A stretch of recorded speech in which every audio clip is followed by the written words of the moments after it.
Lady, une jeune femme, est effrayée lorsqu'elle se souvient d'avoir vu son nouveau voisin quelque part et court au commissariat. Une affaire de meurtre que tout le monde pensait résolue, il y a 8 ans, est rouverte et se transforme en un procès haletant. Le détective Chris et sa femme Akira étaient des nouveaux venus dans la ville après avoir été récemment mutés dans un autre commissariat. C'était une campagne calme, rien de tel pour leur rappeler leur vie trépidante à Boston. Mais leurs enfants, Alan et Demi, s'ennuyaient de leurs amis et boudaient dans leur coin. Le déménagement ne leur plaisait pas. Malheureusement, cela fait partie intégrante de la vie d'un officier. Un jour, Akira était occupée à nettoyer les fenêtres quand elle a remarqué qu'un minivan s'était arrêté à l'extérieur. Elle a vu des matelas, des meubles et une vieille télévision en sortir et a compris que quelqu'un emménageait dans la maison vide voisine. Elle est sortie pour rencontrer le couple, mais elle a été terrifiée en voyant l'homme. « Je l'ai déjà vu quelque part. Mais où ?» se demanda-t-elle, incapable de se rappeler précisément. « Bonjour, je suis Carey, et voici mon mari, Billy », la femme rompit le silence gênant et tendit la main pour serrer la sienne. « Oh, bonjour, ravi de vous rencontrer », répondit Akira, son regard sinistre toujours fixé sur Billy, qui donnait des instructions aux déménageurs pour décharger les affaires à l'intérieur. Akira et Carey ont discuté pendant un moment, se disant à quel point la ville était belle. « Pourquoi ne viendriez-vous pas prendre le thé? Nous pourrions peut-être commander un dîner plus tard, aussi. » Vous devez être tous les deux fatigués après cette journée mouvementée, a dit Akira. Certainement, ce serait génial. À bientôt. Akira s'est alors excusée et est rentrée chez elle, mais elle était tiraillée par la suspicion. Elle était sûre à 100% d'avoir vu Billy quelque part, mais ne se souvenait pas où et quand.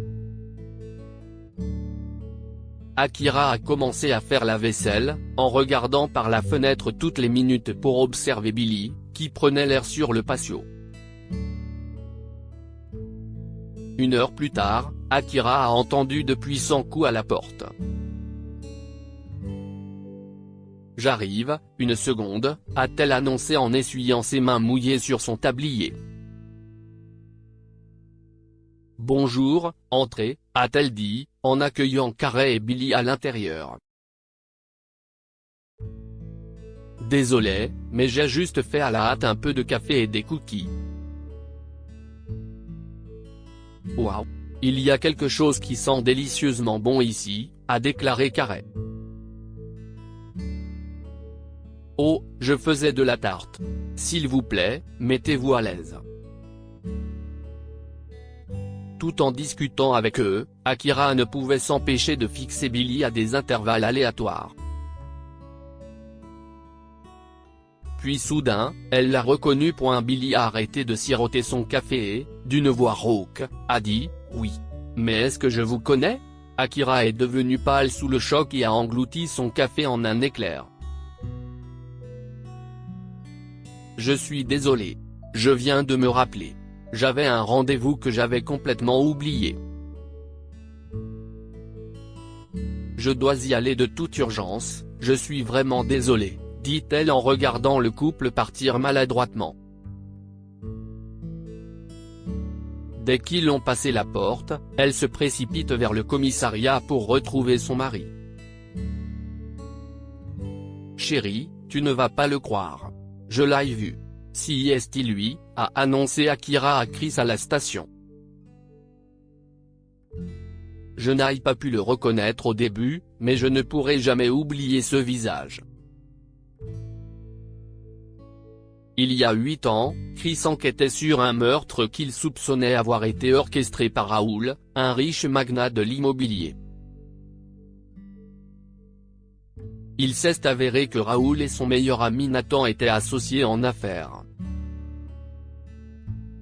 Un jour, la station a reçu un appel concernant la mort soudaine de Nathan, et bientôt, Lisa, la secrétaire du défunt, a été arrêtée pour le meurtre prémédité de son patron. Cependant, Chris soupçonne Raoul d'être l'auteur du crime, et pour prouver qu'il est le vrai tueur, il passe des jours et plusieurs nuits blanches à rassembler des preuves. Il découvre alors que Nathan avait rencontré Raoul dans un café de Boston quelques heures avant sa mort. Chris s'est rendu au café avec sa femme, se faisant passer pour un client afin de recueillir des informations sur le personnel en service le jour de la mort de Nathan. Après une enquête plus approfondie, Chris a appris du directeur que Billy avait démissionné de son poste de manière inattendue et avait disparu. Il n'a pas pu le retrouver, et sa conscience l'a tourmenté pendant 8 ans. Chris était sûr que Lisa n'était pas la meurtrière, mais il n'avait rien pour le prouver et la faire sortir de prison. Chérie, je me souviens encore du visage de cet homme sur la photo que tu m'as montrée au café ce jour-là.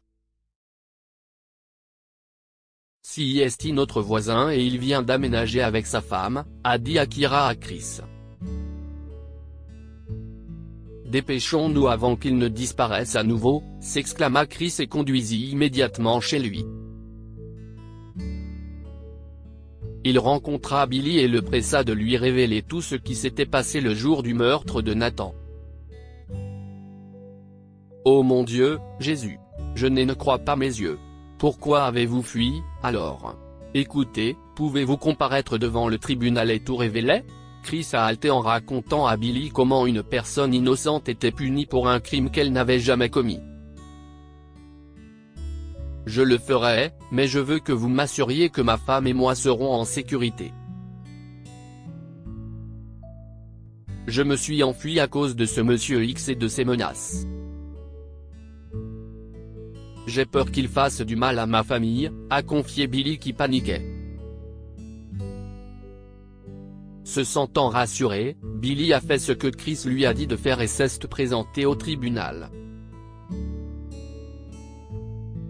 Au tribunal, il a révélé des détails sur le jour où Nathan a été assassiné, entraînant tout le monde dans un voyage dans le temps à propos d'une curieuse affaire de meurtre que les gens pensaient résolue depuis longtemps.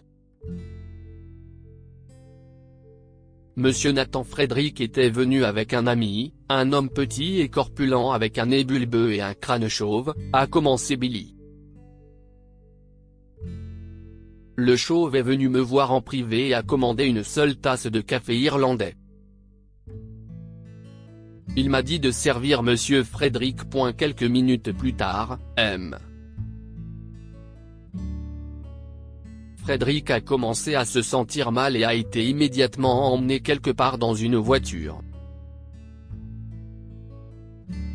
Si est tout ce que je sais, votre honneur.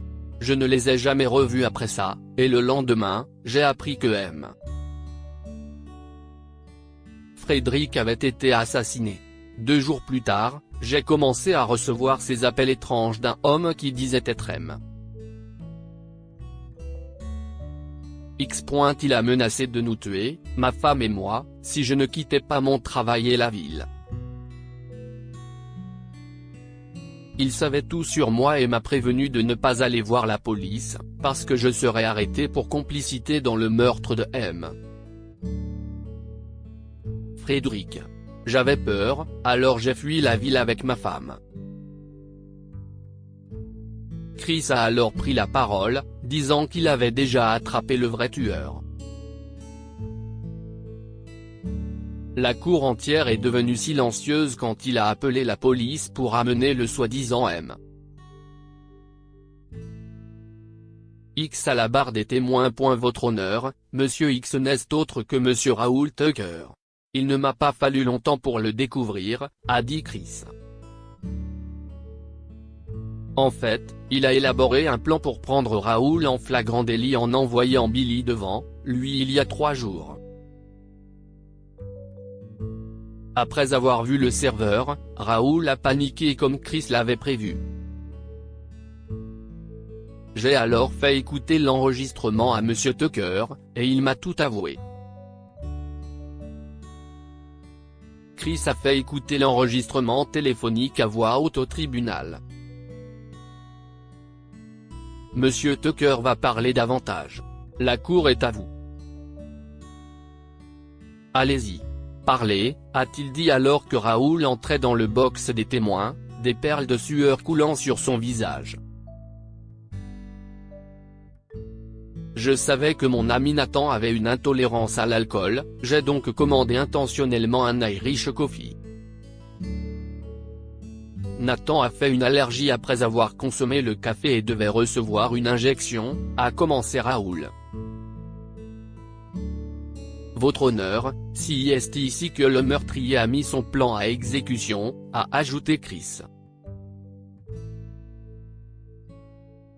J'ai échangé la fiole originale avec celle contenant le poison.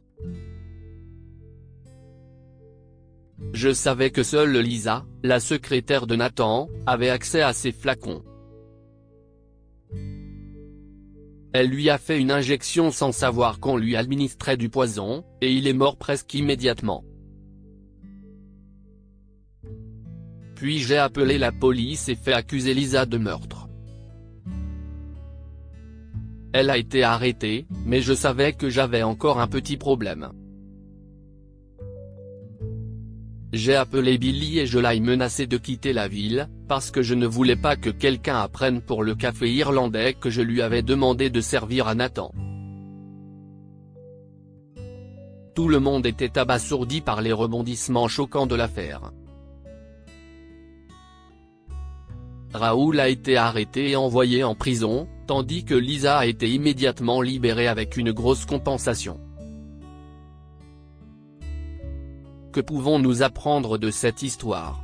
On ne peut pas cacher la vérité ni s'en tirer longtemps avec un mensonge. Raoul Sen est sorti après avoir assassiné son associé et meilleur ami, Nathan. Seulement, 8 ans plus tard, il a fini en prison pour son crime. Une mauvaise action est comme un boomerang. Quand vous la lancez sur les autres, elle vous revient décuplée. Raoul a tué son meilleur ami et a fait accuser Lisa de son meurtre. Il a envoyé l'innocente femme en prison, mais a finalement été arrêté et emprisonné. Dites-nous ce que vous pensez, et partagez cette histoire avec vos amis. Elle pourrait les inspirer et illuminer leur journée.